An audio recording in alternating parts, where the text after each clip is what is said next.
डलहौजी के पुखरी गांव में डलहौजी हिल्स रिजॉर्ट में sub divisional town planning office Chamba द्वारा एक अहम बैठक आयोजित की गई। बैठक में बनीखेत, पुखरी और अन्य पंचायतों के प्रतिनिधि, व्यापार मंडल के सदस्य और स्थानीय ग्रामीण शामिल हुए। एटीपी चंबा के अधिकारी निर्मल कंग ने town and country planning act की जानकारी दी, लेकिन ग्रामीणों और जनप्रतिनिधियों ने इस एक्ट पर कड़ा विरोध जताया। इस आयोजन को लेकर जिला परिषद सदस्य पवन टंडन का क्या कहना है, आइए सुनते हैं। पवन टंडन जी, आज की जो मीटिंग रही है टीसीपी एक्ट को लेकर, उस बारे में आपका क्या विचार है? मुकेश भाई, आज की जो बैठक हुई उसमें काफ़ी चर्चा हुई। हमारे लोकल जनप्रतिनिधियों ने और लोकल जो लोग थे उन्होंने बढ़ चढ़ कर भाग लिया और धन्यवाद देता हूं कि शहरी विकास विभाग चंबा का कि उन्होंने संज्ञान लिया और जनता की जो समस्याएं थी या जो आगे इनका जो एरिया नोटिफाई होना है उसके बारे में जनता की राय जानी। तो मेरा तो ये सुझाव है कि जैसे जो शहरी क्षेत्र है उसमें तो चलो टीसीपी लगना ही है, या जो नगर पंचायत बनीखेत जो गठित हो रही है उसमें तो टीसीपी स्वाभाविक है, शायद लग जाएगा और लगना भी चाहिए, क्योंकि भूमि अतिक्रमण वगैरह जो है उस पर थोड़ा सा बंदिश रहेगी। लेकिन मेरा ये निवेदन है आपके चैनल के माध्यम से, आपके माध्यम से कि जो हमारा ग्रामीण क्षेत्र है उसमें थोड़ी सी छूट लोगों को मिलनी चाहिए। तो मेरा ये आग्रह रहेगा कि विभाग से भी और विभाग के माध्यम से सरकार से भी कि जो हमारा ग्रामीण क्षेत्र है जिसमें बनीखेत से लेकर अप टू गोली तक जो एरिया इन्होंने चिन्हित किया है उसमें थोड़ी रिलैक्सेशन दी जाए।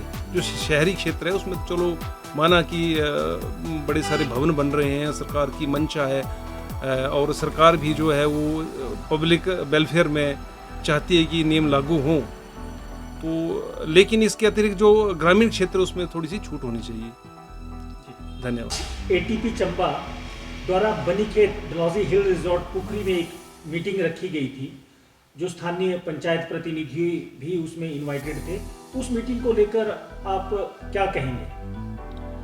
देखिए, आज डलहौजी हिल्स रिजॉर्ट में जो श्री निर्मल सिंह कंग एटीपी चंबा द्वारा एक मीटिंग रखी गई थी, ये मीटिंग जो थी वो टीसीपी को जो है यहाँ के आसपास के बनीखेत के आसपास के कुछ जो ग्राम पंचायतें हैं और इंक्लूडिंग बनीखेत पंचायत, उसके संबंध में रखी गई थी। इसमें एक लेटर जो है वो टीसीपी के द्वारा इशू किया गया था। इसमें हमारे पास जो लेटर की प्रति है उसमें ग्राम पंचायत मनोला, ग्राम पंचायत बनीखेत, ग्राम पंचायत ओसल, ग्राम पंचायत बाथरी, ग्राम पंचायत पुखरी, ग्राम पंचायत रुलियाणी, ग्राम पंचायत मलूड़ा व व्यापार मंडल बनीखेत को जो है वो इस मीटिंग में टीसीपी को इम्प्लीमेंट करने के लिए इन एरियाज़ में जो है वो सुझाव लेने के लिए जो था वो एटीपी साहब द्वारा बुलाया गया था।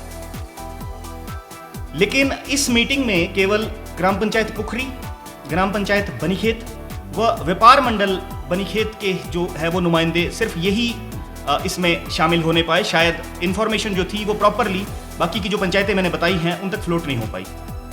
इसमें जो एटीपी साहब हैं उन्होंने जितने भी ग्रामीण वहाँ पर एकत्रित हुए थे उनसे सुझाव टीसीपी को इम्प्लीमेंट करने के लिए मांगे।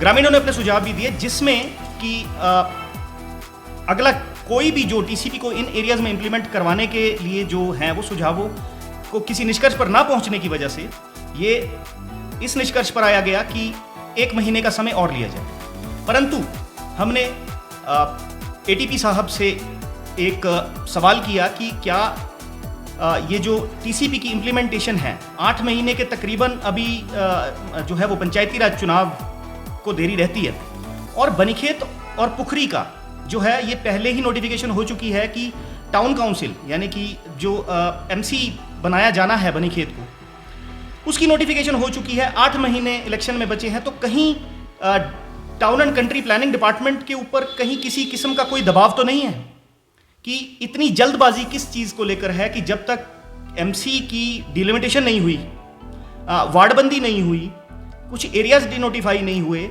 ड्राफ्ट तैयार होके नहीं आया, इलेक्शन सिर पर है पंचायती राज का, तो टीसीपी को इतनी जल्दी क्या है यहाँ पर टीसीपी के लॉज को इंप्लीमेंट करवाने की। और दूसरी बात ये थी कि केवल बनीखेत और पुखरी जो कि नगर पंचायत बनीखेत के अंतर्गत कवर किए जाएंगे, जो अभी तक के जो कयास लगाए जा रहे हैं, उसके अलावा मनोला, ओसल, बाथरी जैसी कई और ग्राम पंचायतें भी हैं जो टीसीपी से कवर की जानी हैं, जैसा कि हमें निर्मल सिंह जी ने बताया। हमने उनसे ये कहा, एक सवाल किया कि क्या मंत्रालय द्वारा, शहरी विकास मंत्रालय द्वारा क्या ये प्रोसीजर टाइम बाउंड है, क्योंकि ये प्रोसीजर टाइम बाउंड होता है। इस प्रोसीजर के लिए इंस्ट्रक्शंस या गाइडलाइंस जो है वो क्या शहरी विकास मंत्रालय से आए हैं, जिस पर उनका एक गोलमोल जवाब था। उन्होंने कहा कि नहीं, ये चुनाव के बाद भी हो सकता है, चुनाव से पहले भी हो सकता है। परंतु वो एक चीज़ पर जोर डालते रहे कि 1 महीने के अंदर ही दोबारा से बैठक की जाए सभी ग्रामीणों के सुझाव लेकर, जिस पर हमने उन्हें ये कहा कि अगर ये प्रोसीजर जो है, अगर आपको जो इंस्ट्रक्शंस है वो क्लियर नहीं है, जो आपने प्रस्ताव बना के भेजे हैं या प्रस्ताव जो आप अभी भेजने वाले हैं, अगर वो समय से बाध्य नहीं है, तो फिर 1 महीना क्यों, आप ग्रामीणों को 3 महीने दीजिए। क्योंकि आज की बैठक में बाकी की जो भी ग्राम पंचायतों का मैंने जिक्र किया है, वो वहाँ के ग्रामीण इसमें एकत्रित नहीं हुए थे।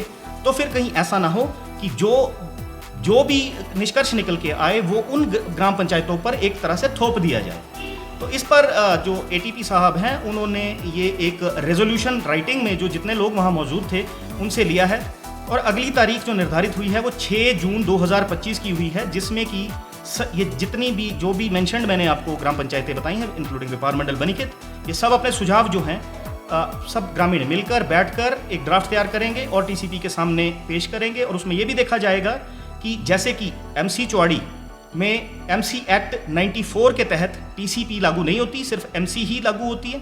क्या आने वाली जो हमारा एमसी बनीखेत बनेगी उसमें एमसी एक्ट 94 के अकॉर्डिंगली चलना है, या फिर ये जितनी भी प्रस्तावित पंचायतें हैं इन पे टीसीपी लागू होनी है? तो एक मध्यवर्ती जो रास्ता है वो निकट भविष्य में निकाला जाएगा। सभी ग्रामीण और एटीपी साहब इस बात पर सहमत हुए हैं। आज की यही कार्रवाई हुई।